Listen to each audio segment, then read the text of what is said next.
Hello, what is up guys? EvilDuoStime here today, back with another game overview. Today's video will be taking a look at the new game releasing from Amazon Game Studios that is called New World, releasing at the end of this month. This game has a ton of hype, ton of publicity surrounding it, and you probably have heard of it, so obviously I have to make a video covering it.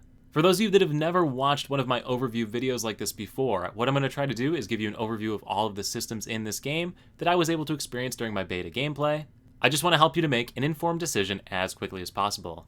This intro is already taking too long, let's get started with the video and let's start off with character creation. Character creation provides you two genders, male and female, with a series of preset faces to select from with minimal customization, a series of skin tones available with minimum customization, a series of hairstyles with minimum customization as well as selection of color, a facial hairstyling of beards with colors that you can select, and a series of eye colors. You can then insert various scars and acne type things, as well as scars and tattoos for your character, and that's pretty much it. It is a very much bare bones character creator, nothing super exciting with this one. Now, for what the game lacks in character appearance customization, it more than makes up for in character class customization. What do I mean by this? In a typical MMO, you'll create a character and you'll select your class at character creation and be locked into that class on that character for a large period of time, if not the entirety of your playthrough. There's a few that do it a little differently, and that also includes the new game, New World here. So, you have all of the different weapons that are available to you in the game, and you progress each of them separately from each other. So if you put on something like a great axe and a musket for your secondary weapon, you'll progress your EXP with these two weapons separately and be able to customize your character's build and unlock skills and whatnot for the great axe. And then tomorrow if you say, you know what, I wanted to use the hatchet instead, you can put the hatchet on and level up the hatchet. You're not locked in to a singular class. Same thing goes as far as your attributes, at least in the beta anyway. You've been able to freely reset your skills however you want, whenever you want, to spec into your different weapon classes, to be able to try out different things and just re-roll basically whenever you want it. So you're not locked into a class. You can play whatever you want. You can be a healer with an axe. You can be a musket or bow user. It's up to you. You can put on whatever you want. So a lot of variation that you can have. There are things that have been better in the beta that people are picking and saying, oh my gosh, this is broken, blah, blah, blah, blah, blah. But you do have all this available to you. I'll jump back into the Great Axe here and show you the skill menu here. Every single weapon in this game here has these same sort of skill menus. As you progress the skill, you unlock points that you can then spend on different skills within the tree. These then get put onto your hotbar under 3 keys, so you got 3 keys for your hotbar. And yeah, I'm not going to sit here all day reading through all the different skills for this, but the TLDR here is that you have different weapons. These weapons scale with different base attribute stats that you can assign as you continue to progress your character's level. You get more points, can respec it however you want. And that's pretty much the idea as far as your character class customization goes. So a lot of variation that you can have with it. Now the second thing I like to cover when I make these types of videos is the user interface, since you'll be interacting with this a lot and you want to make sure that it's useful. And the user interface in this is pretty clean. Along the bottom of the screen you can see that I have an EXP gauge, so I'm halfway to my next level. Behind my webcam is the number 17. That's my current level, nothing too obstructive with that though. You have a stamina and health bar in the center of the screen. You can see that it is grayed out right now in the center just above the EXP bar that's sitting there. To the right, you can see your action hotbar that will show up in combat, so you'll see what goes on with that. You can enable PvP down there. You can access your bag and your storage. You have potions and tonics on your 3, 4, 5, and 6 in the bottom right corner. Across the top center of the screen, you will see a map little wayfinder that will show you different things. Depending on your current levels with life skills, which we'll check on in a second, you'll have different icons sitting up there. So you can see I have some turkeys. That's telling me that there are some turkeys over there that I can go and hunt based on my stats. Waypoints, all that sort of stuff is marked on the screen up there, so pretty standard. Quests are located to the right. You can see I've got explore and find, explore and find, explore and find, blah, blah, blah. Pretty straightforward. And during the beta, there have been information about your latency as well as your FPS in the top corners. So that information is available to you there as well. If we hop on into the actual menus here, we're going to head on over to the map. Map is pretty clean, pretty easy to use. You move around with the left mouse button, click drag, zoom in. Pretty straightforward as far as maps. Pretty cleanly done, easy to navigate with. There's different aspects to your map, including territory standing that is gained from exploring the different regions in the game. So as you explore different regions of the game, you'll unlock different bonuses to your character or your character's possessions. So I could reduce the tax rate here by 5%, sure, and increase my gathering speed by 5% when I'm within that region. So you get bonuses for performing quests and hanging out in a specific location. It kind of helps the world to progress with you. Interesting little mechanic. The second tab is your journal, and this journal is your typical quest log that you've seen in any other type of MMORPG.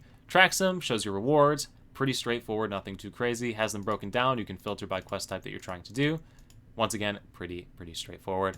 K menu is your character menu. We've already gone through this a few times. You also have the bio menu, though. Shows your overview of your character. Your attributes menu, which we showed you a second ago. Weapon mastery for leveling up your different weapons. Life skills that we'll take a look at in a second here. And various achievements that you can complete. So all sorts of stuff like that. Cash shop we're going to take a look at the end because everybody has questions about cash shops. You have a settings menu that provides you all sorts of different settings. One thing that I do want to make note of that was requested on my Twitch live streams of this was accessibility. There are access features to help make the game more accessible to you, including enlarged text while you're out and about and exploring, as well as various color blindness filters. So there's all sorts of different ones you can select here that hopefully will help you to have a more pleasant gameplay experience. And finally, game menu is pretty much how to get the heck out of it. So that is it for user interface. We went through it pretty quickly. All in all, fairly intuitive interface to deal with. Also, one more thing that's sort of UI related before we move on to the next section. A lot of people also asked about controller support for this game. If you hop on into the Steam library, which is where I currently have this game, under properties, you will see that the ability to set up a controller. In the controller section, check enable Steam input. And then if you hop back into New World, you will be able to sort of run the game with a controller. So I'm doing it. That's me. I can block, I can attack. Yeah, that's pretty much the idea. So you can sort of play this game with a controller, which is pretty cool. Now the next thing that I usually cover is the game world, and this game world is pretty well sized. So the map itself is pretty big, and I'm gonna be honest with you, during the course of the beta, I only explored this section of it right through here. So this was able to entertain me for roughly 2 weeks of playing through the game. So yeah, there's a lot of map. It's pretty solid sizing. Good amount of stuff to explore. There's all sorts of like little delves and whatnot as you're running around. So like if I just head in any direction for any amount of time, I will ultimately run into something to do. Now as far as performance goes, I have mine capped at 60 frames per second and haven't had many issues. I think the lowest I dropped to was about 45 frames per second while I was out and about exploring one of the towns with a lot of people in it. So performance is pretty solid. I haven't done any massive scale PvP, so I don't know how the performance drop is during that. But general exploration and playing the game is pretty solid. Lighting is pretty good. I'm not playing on super high graphics. This game does seem to consume a solid amount of resources, so recording as well as playing on max isn't the best idea for it. But just general exploration, playing the game and wandering around, it does function pretty well. Now the map is good sized and lots of stuff to explore, which is awesome. However, it does have a drawback. There is no auto-pathing in this game, so you physically have to run wherever you want to run.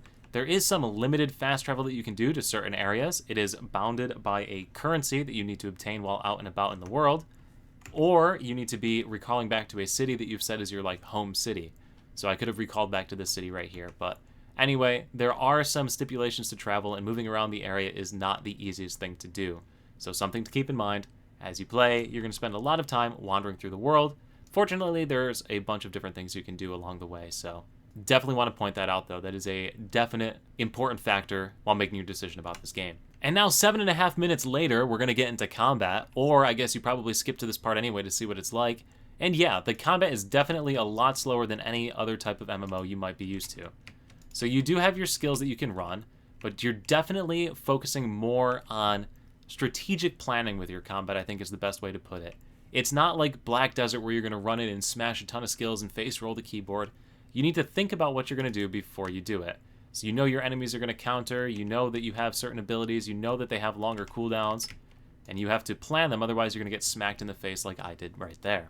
Now there is a variety of combat, so I'm going to go ahead and put on my bow right now just to show you, and we're also going to hop into the character inventory menu here so you can see it, because I didn't quite show this off during the UI part, but basically, pretty typical UI for this sort of stuff. You have your various gear and equipment. Your gear and equipment has bonus stats that it can provide to you for combat, so all of my stuff right now is giving me strength. If I wanted to go ahead and put a bow on just to show you what it's like, instead of my stave here for an example, I can press the 2 key to switch to my bow, and now I have a bow, and it's just like you would expect. I can point and shoot, but there's nothing to shoot at. Something's got to spawn. There we go. You draw it back, and yeah, it's just like a bow. Any other game you might have played. You do have to physically aim these, and you can swap weapons on the fly.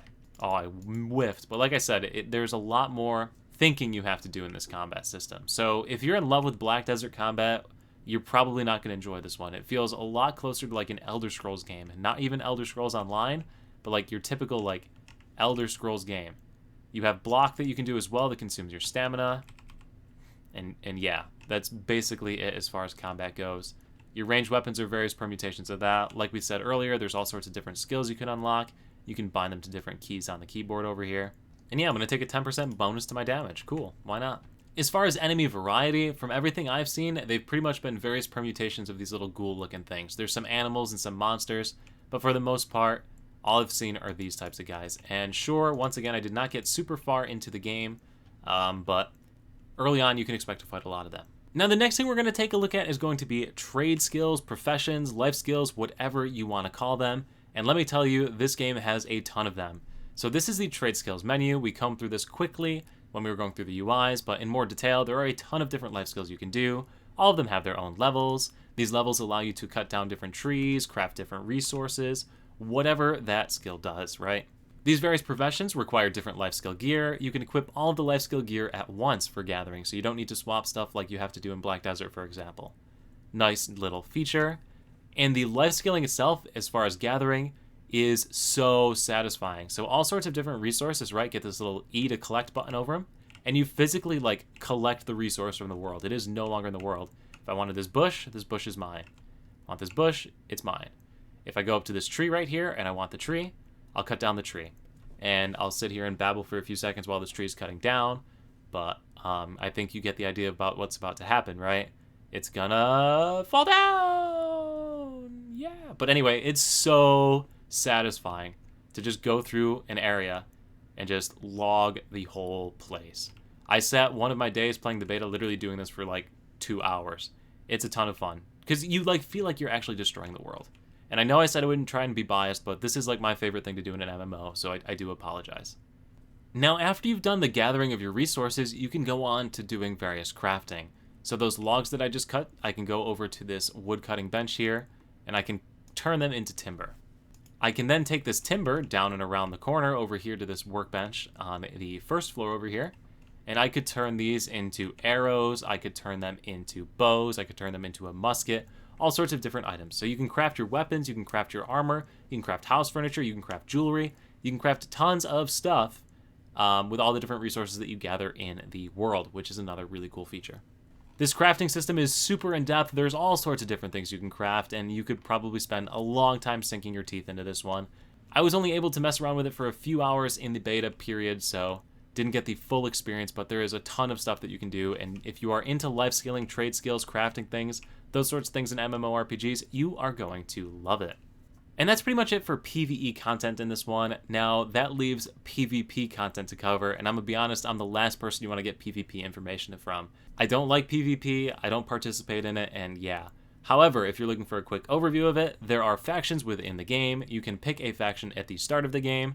Joining a faction allows you to flag for PvP activities versus people of the other faction. And that's literally the extent of my knowledge on this one, so sorry for that. But you do have factions that give you various faction quests, and there's all sorts of different faction boards and whatnot that give you quests throughout the game world. So, and speaking of quests and faction quests and things like that, completing quests in an area will help to grow the city and improve its capabilities. So you'll get higher tier workshops in cities as quests are completed in the city, which is a pretty cool little mechanic as well for progression. Now, I said I'd get back to it. Let's take a look at the monetization model here in the game. At the moment, it looks like all we have are cosmetic items during the beta. So I don't see anything beyond this right now in the beta. Not to say what will come out later and in the future, but once again, as it stands in the beta, all I see are various cosmetic items in here. And with that, guys, that's going to do it as far as my overview of this game. So I do hope it gave you a good look at all the different mechanics and all the different sorts of things that you can do in this game. I know there's a lot of stuff that I didn't cover because I didn't get a chance to experience it, and I'm not going to give content about things that I don't know. But as far as like a final takeaways, TLDR sort of stuff, if you watch nothing else of this video, let me just cover it for you quickly. New World is an interesting take on the MMORPG genre. So this game has a lot of things to love and a lot of things to hate. Starting off in the negative world of it, traveling around this game world is rough. It is tough. I mean, even in like Black Desert, you have a mount that lets you get from place to place faster. No mounts in this game means that you are struggling to go from place to place. Also, no auto-pathing means you need to commit a lot of time to physically staring at your screen and performing various tasks. Combat in the game feels a lot slower than Black Desert or other MMOs you might even be used to. You definitely have to think a little bit more about what you're doing rather than just spamming buttons in this one. This is both a turn on and a turn off for a lot of people, so weigh that knowledge yourself depending on what you think. Character customization is definitely lackluster as far as appearance goes, but build customization is pretty cool with all the different things that you can pick. Life skilling is pretty fantastic in this game, trust me, I'm a professional life skiller. The user interface is pretty easy and intuitive. Performance seems to be okay across the board, the game world is pretty massive to explore, lots of stuff to see and do. The faction system and quest system that allows various factions to gain control over different regions, as well as progress the cities within those regions, is an interesting take on the genre that I haven't seen before, and it's definitely something really unique. And all in all, it seems like it's going to be a solid entry into the MMORPG genre. If this video is going to help you to decide if you're going to pick up this game, and do let me know in the comment section below. If there's a question you have that I didn't answer in this video, please let me know as well, and I'll try my best to come up with an answer for you. Anyway guys, thank you all so much for watching the video once again. I look forward to seeing you at the next video on my YouTube channel or the next live stream over on Twitch. And yeah guys, thank you so much for watching. I'll see you in the next video. Peace.